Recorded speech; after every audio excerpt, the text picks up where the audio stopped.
So yun mga kawaray, for today's video is sinimulan ko na po ang maglagay ng plywood sa taas po. So yun mga kawaray, at sinisimulan ko po maglagari dyan mga kawaray dahil may kasama pa akong maghahawak para ipako yung mga plywood na aking tinatabas.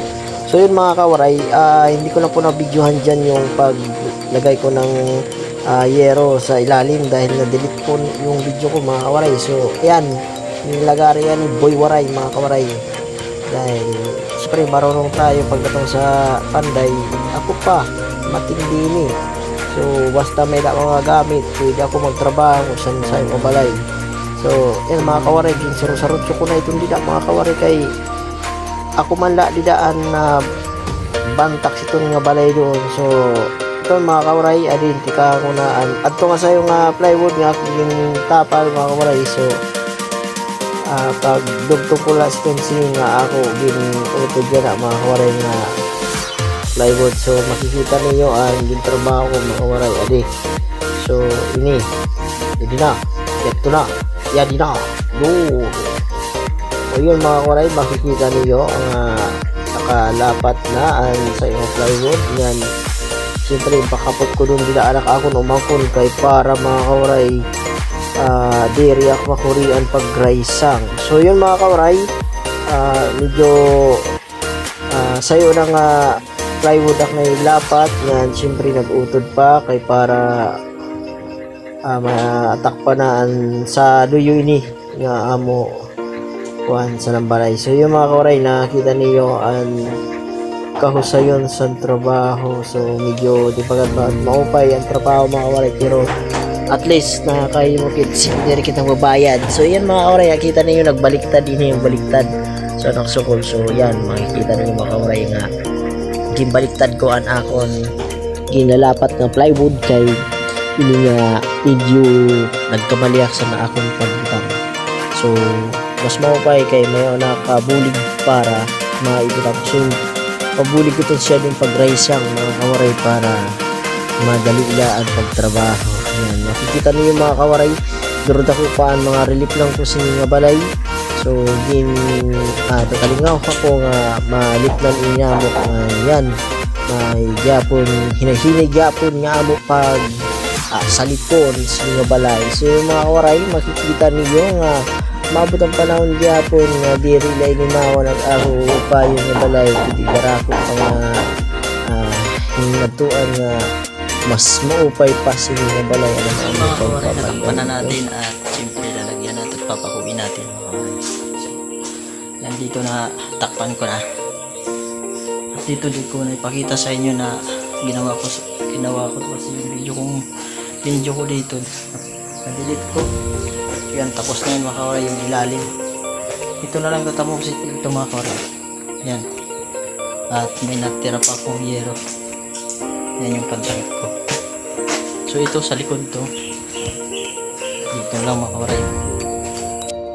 So yun mga kawaray, gimbadis-badisan ko na itong dida kay diri pwede nga diri nato butang ang tigaman kay diri kit makaraisang sin maupay kay bangin maglulaan raisang diri kit makaraisang sa kahoy. So yun mga kawaray, gimbadis-badisan ko iton baw-baw ilarom para may gisusugad nga guideline nato iton siya. Guideline nato para an aton pagraisang diri kit tumirob tumumbi ambot siton nga tumirob turay mo arembot ambot basta diri ro magpasakaw Jackson Maro turibas ito no turibas ambot.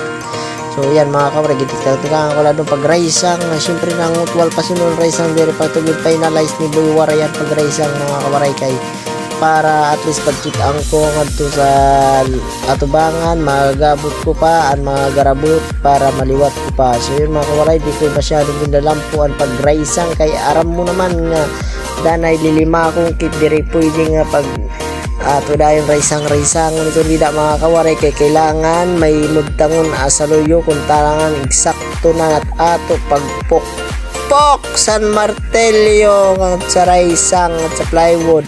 So mga kawaray, eksakto man na nakakong ginsarutso nga ginutod nga plywood yada man nakalapat man natadong man sa kahoy gyapon mga kawaray anak ako ginhimo nga pagsalipon sini nga balay nga wala pagod ini kahihimo katitima mga kawaray. So yan naging turtigam ng kulangan buwas.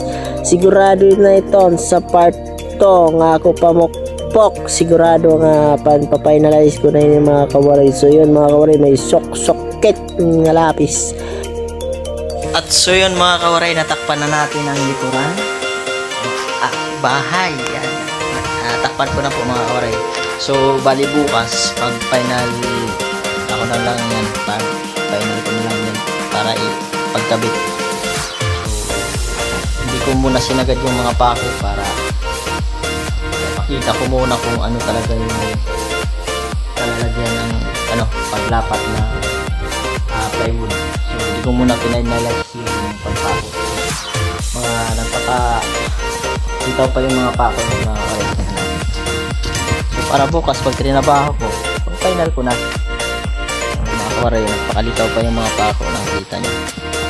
So yan, hanggang din yan, isang plywood yung isa doon banda, tapos dito yung medyo mga 3/4 yung nakuha, 1/4 yung nabawas, yan o, nagilid. So yung mga kawaray, ito tatakpan ko rin to, tatakpan ko rin to, saka dito, so tatakpan ko okay, isang plywood din yan. Dito mga kawaray, di ko na naipakita sa inyo yung paglagay ko ng yero na to sa ilalim kasi na-delete ko yung yung video ko na naglagay ako nito. So ngayon mga kawaray, nakikita nyo naman kung gaano kaunti-unti ito matatapos. So abang-abang lang kayo mga kawaray, matatapos din to. So sana kumita na tayo sa ating YouTube channel at sa Facebook. Tagal pa naman, tagal-tagal ng subscriber natin na dumami. Hanggang pa lang mga kawaray, mga 400 plus. So yun, thank you for watching mga kawaray.